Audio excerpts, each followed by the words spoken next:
Today we are talking about the Euonymus, and the variety is called White Spire. It is a small and compact evergreen shrub with variegated leaves that are green with a wide white border.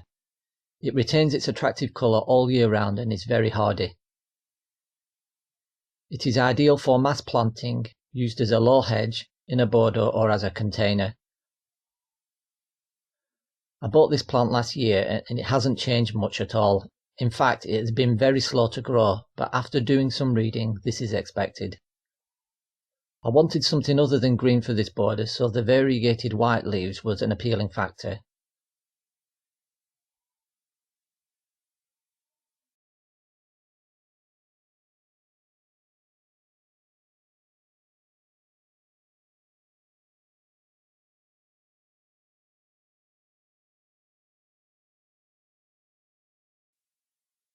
It is estimated that it will reach 50 centimeters by 50 centimeters in height and width, and it will take only 2 to 5 years to achieve this.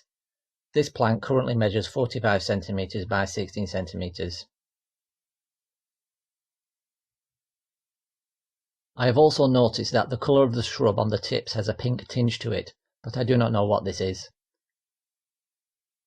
Anyway, the Euonymus is easy to grow and is happy in full sun or partial shade, and grows well in all soils unless waterlogged, so keep it moist and well drained.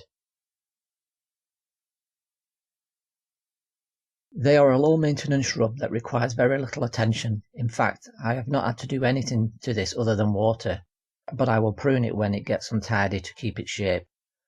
The plant is just not that exciting, and because it is slow to grow, it has not caught my attention much during this year.